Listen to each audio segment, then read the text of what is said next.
It's late. This is what I call a good audience. I'm not going to regale you with what happened since 8 o'clock this morning, my time, which is because I want to forget it myself.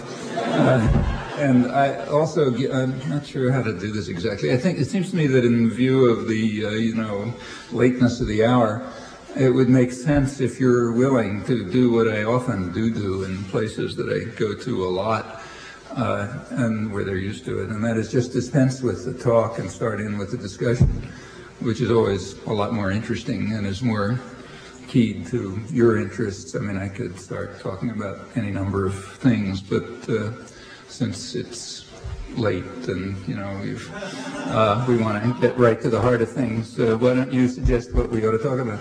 Let's talk about whether we're going to have another Cuba invasion. Another Cuba invasion? I don't think so, for a number of reasons. The main reason is that the guys who, the American business community is not in favor of it at this point, and they have plenty of clout. Now, it's conceivable that jingoist fanaticism will overwhelm, the interest of those who really run the country, but it doesn't look likely. I mean, what's happening in the case of Cuba is kind of like what happened in the case of Vietnam. The U.S. policy toward Cuba or Vietnam or Nicaragua is completely understandable. I mean, you simply have to think in terms of, say, some neighborhood in Chicago or maybe Vancouver, where the local mafia don is running the thing, and some storekeeper says he's not going to pay his protection money. Well, you don't just, you send your goons in and you get the money, but you don't stop there. You got to break his legs or kill him, or make sure that other people understand that that's not the kind of thing you do. And that's what's been driving U.S. policy. It's what drove the U.S. had basically won the war in Vietnam by the early 70s in any reasonable sense. But they didn't get maximal goals, but they got the main ones. But you have to show other people in the neighborhood that that's not the way you behave. So you have to really torture them. And they continued to torture them as long as they could, one excuse after another, each excuse more ridiculous than the last one, until something happened. Other people in the neighborhood stopped being intimidated and started going in, and the Japanese slowly moved in, and then the Europeans slowly moved in, and pretty soon the American business community, things got to the point where they recognized that while it's kind of useful and maybe even fun to torture people and kick them in the face, it's much more important to make money. And when you pass, there comes a sort of transition point when you switch, and when that transition point came, all of a sudden it turned out that Vietnam was being forthcoming on the MIAs and making great progress in human rights and so on and so forth. So therefore American businesses could go in and get their share of the take. And that's pretty much what's happening in the case of Cuba, I think. I've got a suggestion. We're constantly being bombarded by... Is somebody talking? Yeah, can I make a suggestion? Yeah. We're constantly being bombarded by the media. It's almost a complete and total one line, and that is we have to pay back our debt. I'm sure you're having the same thing in your country. There's the same thing in Western Europe and in Eastern Europe. Rarely in my life, and I'm over 50 now, have I seen such a universal, chorus that has, no dissenting voices. And I wondered if you might comment on that. Yeah, it's not true that there's no dissenting. I mean, I don't want to talk about Canada. You know much more than me. But let me talk about the United States, where there is a dissenting voice, like, the overwhelming majority of the population. And you see that right now. Simply have a look at what's going on in the primaries. Up to a few months ago, the top priority for both political parties was getting rid of the deficit and, balancing the budget and so on. That was the top priority for both parties. The only difference was whether you do it in, 7 years or 7 years and 2 months or something like that. The government kept being closed down over this for a couple of months. And in the press, headline, we got to balance the budget, Americans voted for a balanced budget, and so on. Anybody who had been looking at the polls knew that this was total nonsense. The public was overwhelmingly opposed to this on any realistic grounds. If you ask, in fact, if you looked at the polls, they were always they had two kind of questions. There was one question for the headline writers, and that question was, would you like to have a balanced budget? And on that, everybody says yes. I would say yes. It's like asking, would you like to have your household debts magically removed? Sure. But then when people were asked, would you like to have a balanced budget if, and then comes any realistic assumption, cuts in education or health or environmental protection or you name it, it quickly became overwhelmingly no. You couldn't, so the first question was for the guys who write the headlines or on National Public Radio and so on, but the questions down at the bottom, they were for the people who have to keep their finger on the public pulse, like the public relations industry and the propaganda system and everyone else. They have to know what people are thinking. You're going to try to control minds. You have to know where they are. So if you look at polls carefully, they give you a pretty realistic picture, as much as can be done, of because the business community needs to know that. And it was very clear what the attitudes were. So contrary to what you're saying, outside of elite circles, the articulate intellectuals, the political class, and so on, most people were opposed to it. And on very solid, and you can see that right now as soon as the primary started. The minute the primary started and people had to face the voters, the budget disappeared. Nobody's talking about it. Take a look at any of the campaigns. It is never mentioned. And the reason that it's never mentioned is, well, these guys have to face angry voters, so they better talk about something else, not what they're doing. In fact, nothing that they're doing ever reaches the voters. If you compare the campaign that's going on now with the congressional, the Gingrich Army proposals, they don't even overlap. There's no contact between them. And the budget is one dramatic example of this. It takes a lot of discipline for journalists and others not to notice this and to see what it means.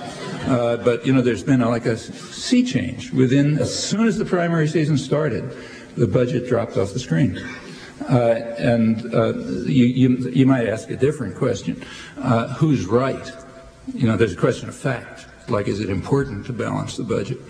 So who's right, the instincts of the general population or the business community, which does want to do it? But of course they want to do it for very simple reasons. Balancing the budget is a weapon against social spending. So that's kind of irrelevant. But if you ask about it's not even hidden. They're not, for example, all the talk about the budget balancing, some parts of the budget are going up. In fact, two parts are going up pretty fast, in fact. One is the Pentagon. Pentagon budget is at basically Cold War levels. Actually, it's higher than it was under Nixon, and there's no Russians around. So that tells you how seriously they took the Russian threat. But it's going up, and it's going up under pressure from the far right. The Heritage Foundation, Gingrich Republicans, and so on. They want it to go up. The public has an attitude on that too. The public is opposed to that by about 6-1. But the difference between public attitudes and public policy, which is always significant, has just become like a chasm. So that's one thing that's going up. The other thing that's going up is the other aspect. Incidentally, that's going up because it's the main function of the Pentagon, its main domestic function, has always been to transfer public funds to high-tech industry. Like, that's how my salary gets paid, to be honest. MIT is part of that funnel where I work. It's part of the funnel by which the public unwittingly pays the costs of high-tech industry. And the whole of the modern economy, if you look through it, is crucially based on this. So the Pentagon has to not only stay, but in fact go up. The other part of the federal budget that's going up, state budgets too, is the other part of the security system, jails. The crime hasn't changed in about 20 years, at least if you can believe the FBI. But the perception of crime has changed radically, and that's propaganda. I mean, it's the effect of propaganda to try to make people, crime is serious, but, it's no more serious than it was 30 years ago. And the people who are scared are not the ones who are harmed by it. Crime mostly harms the poor. It's mostly poor people harming each other, and they're not the ones who are saying, let's build more jails. The propaganda about crime, like the propaganda about drugs, is a technique of population control. For one thing, it targets a superfluous population. It targets people you want to get rid of, like the kind of people who in, say, Colombia, you send the death squads after. They're kind of superfluous. And it, in fact, it's very carefully shaped, the whole crime story, to attack black males, primarily. So if you look at the population of black males, they're being devastated by this, and it was specifically targeted for them. There's virtually no doubt about it. So on the one hand, it has that effect. And the race-class correlation is close enough. It's not perfect, but it's close enough in the United States, so you're also going after poor working people this way, people you really don't want around, like, the people you send out into the desert or kill or something in less civilized countries than ours. So while crime is, and the other thing it's doing is scaring everybody else. Well, that's a technique of population control. If you're kicking people in the face, you're harming them, and most people are getting harmed by social policy, you want them to think about something else. You want to be afraid of something, like the Jews or the homosexuals or somebody or other. Everybody hits the same technique because there aren't a lot of techniques around. And in this case, one way of terrifying the population is crime. The other is crazed Arabs and all sorts of other things, but crime right at home is a good one. So since if you go back to 1980, the U.S. was kind of at the high end of the industrial world in incarceration, but now it's off the spectrum. During the Reagan years, the number of prisoners tripled without any change in the crime rate, and under Bush and Clinton, and now it's going up even faster. We long ago left South Africa behind. Russia was left behind a long time ago. Actually, Russia caught up for a while after the reforms started, and it began to understand how to behave. But now we've passed Russia again, and we're just off the scale in terms of per capita incarceration, and it's still going up. Well, that's that has a lot of effect. I mean, it's gotten to the point where, incidentally, crime rates in the United States are not particularly, they're high, but not unusually high. So if you compare the United States with other industrial countries, again, the U.S. is kind of at the high end, but not, actually, I don't even think it's first in anything. There's one crime in which the United States really is totally by itself, and that's homicide with guns. But that has nothing to do with crime. That's because of the crazy gun culture. So like if there's domestic, where it would be domestic, like a domestic problem in some other country ends up somebody getting murdered in the United States because there are guns all over the place. But if you take that aside, you look at, robberies, rapes, car thefts or whatever, the U.S. is at the high end, but not unusually so.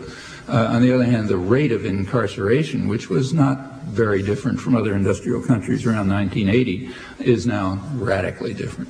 And that's that's really a reflection of social policy. It's kind of comparable to the fact that, say, inequality in the U.S., which was at the high end of the industrial world, but in the spectrum around 1980, is now off the scale.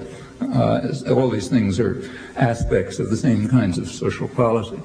Now, the security system is going up very fast. You hear a lot of talk about, I'm a little off your topic, but I'll get back to it. You hear a lot of talk about how if you project health expenses, it'll bankrupt the country.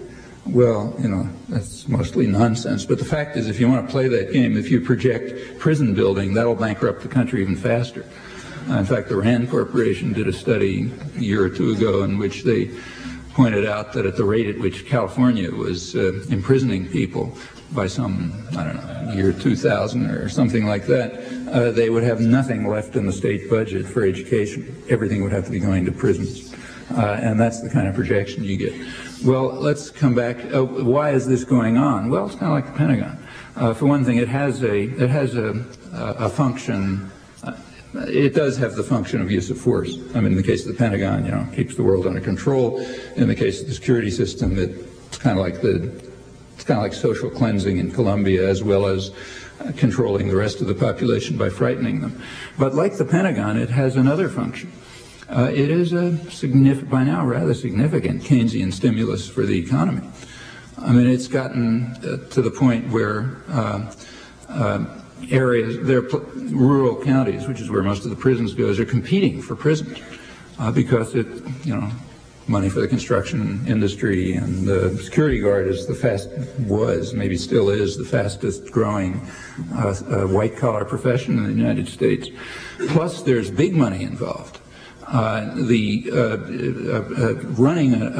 getting privatized, and running a federal prison it can be very lucrative. I mean, some of these companies are now, quite wealthy. In fact, it's gotten to the point where even high-tech industry is noticing. They figure they may have another scam alongside the Pentagon to feed off public funds. So it got to the point where the Wall Street Journal, about 2 years ago or so, had an article discussing the opportunities for high-tech industry to get into the security business. You implant electrodes in people, and you have supercomputers, having them under surveillance and so on. It's not crazier than, shooting down missiles in outer space or something like that. These are all kind of covers for getting new technology funded, and while this is nowhere near the scale of the Pentagon, it's noticeable. The big investment firms like Merrill Lynch and so on are floating tax-free bonds for prison construction. So it's into big business. So here's these are the two parts of the state system which are in fact growing, which again tells you something about how much they want to balance the budget. Well, the budget balancing has to be very carefully honed. It has to be used as a weapon against any part of the government system that goes to other than the rich. The part that goes to the rich, that goes up, or the part that's there for population control, that part of the budget goes up. Well, coming back to the first question, who's right from an economic point of view about balancing the budget? Like, just how important is it? Should one think it's an important thing to do? The public thinks it isn't. The business world thinks it is, but for reasons that are irrelevant. Irrelevant on economic grounds, at least. But if you ask on economic grounds, is it the right thing to do, what's the answer? Well, first of all, a qualification has to be made right off. On any such question, almost nobody knows anything. So almost everything that's said is guesswork.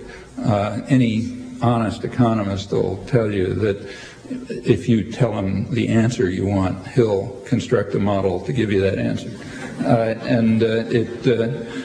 within a pretty big range.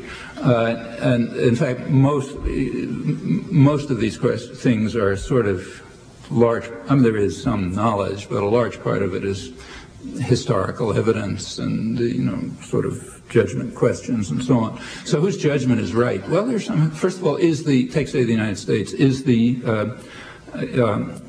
debt high? Well, not by historical standards. In fact, it's about what it was in the late 50s, and considerably relative to GDP, national economy, which is the only relevant measure. It's less than it was, say, in the early 50s. In fact, it's much less than it was during the biggest growth period after World War II. And historically, that's about what it's been. The U.S. has always run a big debt. It kept turning over. It used the debt to invest and pay off the debt through growth and also cutting it back through inflation. Up until throughout the whole 19th century, during the really big growth periods, the U.S. had very higher debt than it has now. So you can't argue that somehow the debt is out of sight. I mean, it did grow very fast during the Reagan years. In fact, most of the debt is Reagan debt. But that was, again, to cut social spending. And it's substantial because of the Reagan years, but not by historical standards, certainly not out of line by historical standards. In fact, I think the U.S. deficit is not debt, remember, the U.S. deficit is now the lowest in the OECD relative to the economy. It's right alongside Japan. I forget which one's lower, but the U.S. and Japan, I think, are the two lowest in the industrial world relative to the economy. So it's not, no major, it's like some catastrophe or something. It's well within historical range and not even noticeable particularly. Furthermore, there's also evidence about the effect of running deficits. There have been a couple of times, I think about half a dozen times in American history, when there has been an attempt to balance the budget. And in fact, every single one of them has led pretty quickly to either recession or deep depression. On the other hand, here it gets tricky, but there are some studies, the only studies that have been done, as far as I know, most of them done by an economist named Robert Eisner at Northwestern, which have been attempts to estimate, to try to work out the effect of a deficit on things like investment, growth, anything you can measure. It turns out there's a not huge, but somewhat positive effect to running deficits. And the reason is not very surprising. After all, every business runs deficits all the time. Every business is in debt. Every household is in debt. Everything that functions is in debt all the time. You're in debt because you're trying to do something. Now, of course, if you use the debt is neither good nor bad. I mean, if you use the debt to, gamble at Las Vegas, it was a bad debt. If you use the debt to to send your kids to college or, buy a car or start a business or something, then it can be a good debt, okay, from the point of view of economic gain and other things. It depends what you do with it. And if the borrowing is used intelligent, for example, if government borrowing goes into building infrastructure and improving education and health and so on, so there's a more viable society down the road, there'll also be more growth, more income, you pay off the debt. That's what matters. What matters is wise investment in people's lives and the way they live and what's produced and so on and so forth. And of course, wise investment is going to involve debt. Public spending is, in fact, a major way in which any economy grows, sometimes in a healthy way, sometimes in a destructive way. It depends what you do with it.